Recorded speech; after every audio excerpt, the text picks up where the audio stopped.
C'est au tour de Nafi Sayer. Bonjour Nafi. Bonjour Mariama. Oh, j'adore tes cheveux. Merci beaucoup. Ils sont magnifiques. Merci beaucoup. Tu as des airs de Tina Turner ce matin. Ah ouais, on me le dit souvent. Très souvent. Bah, j'ai une tante qui me surnommait Tina Turner. Tina Turner. On a notre Tina Turner sur Kenkeliba. Ça va, comment vas-tu? Ça va, je vais bien. Tu as passé un bon week-end? Ça va. Excellent week-end. Alors, quelles sont les tendances de ce matin? Alors, ce matin, nous allons parler cheveux avec un cheveux-tologue. Il se nomme cheveux-tologue. Il va nous parler de ça tout à l'heure parce que c'est un mot qu'on a inventé. C'est pas encore un métier. Je me disais bien. Voilà, il nous parlera de ça tout à l'heure. Il s'appelle Zubentoum. C'est un Congolais. Il était de passage à Dakar et on a eu l'occasion de discuter avec lui, parler des cheveux, comment les entretenir, c'est quoi un cheveux-tologue, etc. On a parlé de beaucoup d'autres choses. Dans la deuxième partie, je pense que nous en reparlons. D'accord. Vous allez découvrir ce matin un cheveux-tologue. Merci Nafi Sayer, à tout à l'heure.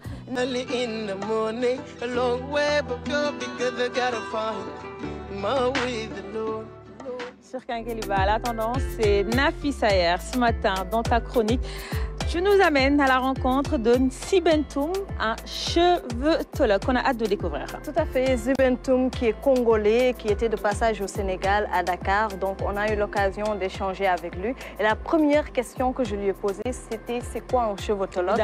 Alors, on le laisse répondre et après, nous allons commenter. Alors un cheveux-tologue, c'est quelqu'un qui s'occupe du soin de la peau et des cheveux, mais selon les techniques ancestrales. Et du coup, en fait, c'est un mot qui n'existe pas. Hein. Pour dire la vérité, ça n'existe pas. Très bien, Nafi. Alors là, il l'a dit, c'est un mot qui n'existe pas. C'est un mot qui a été inventé et c'est un mot qui nous vient du Nushi.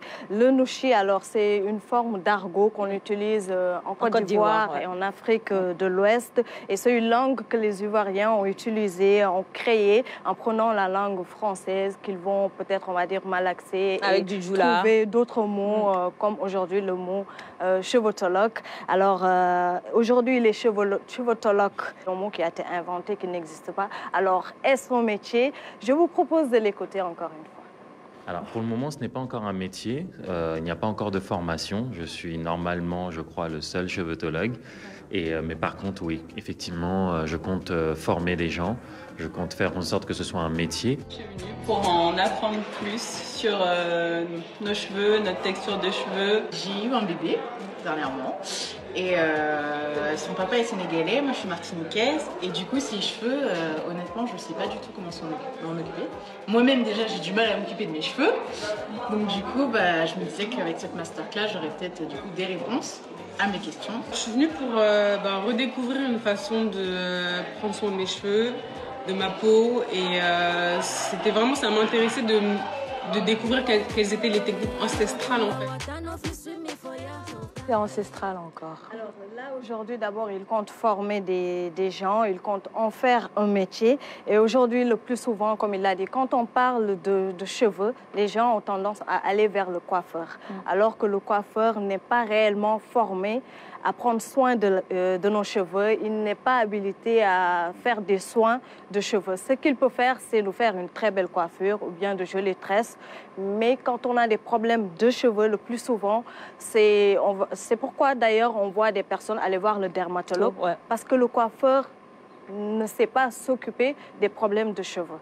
Donc lui, aujourd'hui, il essaie avec la beauté ancestrale, les produits qu'utilisaient nos mamans, de trouver des moyens de soigner nos cheveux crépus, afro. Alors, nous l'écoutons, la beauté ancestrale, c'est quoi? Alors, la beauté ancestrale, en fait, c'est d'utiliser ce que nos anciens faisaient, parce que quand on compare dans le temps, si on voit par exemple d'autres produits qu'on utilise maintenant, les shampoings, les défrisants, les lissages et tout ça, mais en fait on se rend compte que ça a moins de 400 ans. C'est tout jeune en fait.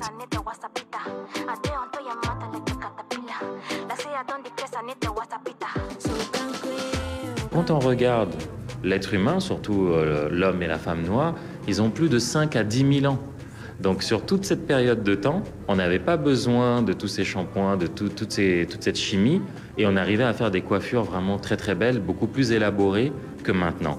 Donc ça veut bien dire que nos ancêtres, nos anciens, connaissaient, maîtrisaient certaines choses qu'on a tout simplement perdues en fait. Et qu'est-ce qui vous a poussé, vous, à devenir cheveux-tologue?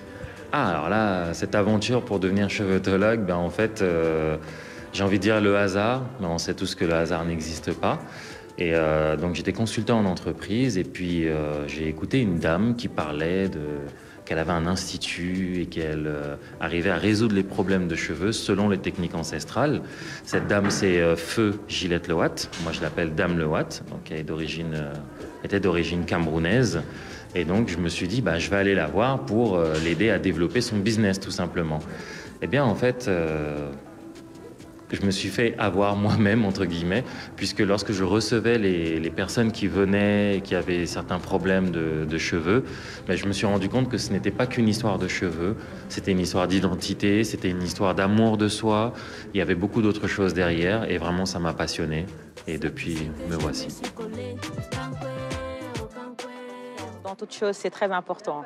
Et c'est en train de devenir son métier. Pour le moment, ce qu'il fait, c'est de l'éducation, comme il l'a dit. Il est en train d'éduquer le maximum d'adultes, le maximum d'enfants à prendre soin de leurs cheveux, à aimer leurs cheveux, à pouvoir s'occuper de leurs cheveux naturellement, comme le faisaient nos anciens, nos ancêtres qui n'utilisaient pas les produits chimiques que nous utilisons aujourd'hui. Surtout quand il dit aux enfants d'aimer les cheveux. C'est à nous, parents, d'inculquer les enfants d'aimer les cheveux pour éviter tout complexe plus tard. Dès le bas âge de défriser, par exemple, nos enfants, de leur montrer qu'il y a plein d'autres coiffures qu'on peut faire avec nos cheveux tout simplement naturels, crépus, frisés.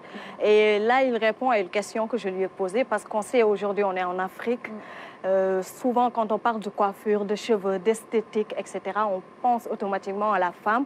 Alors, comment ça a été perçu? Comment il a pu s'en sortir, s'imposer dans ce milieu, tout simplement? Je le vis bien parce que ce qui se passe, c'est que ceux qui parlent pour moi, bah déjà, ce sont mes cheveux, pour commencer.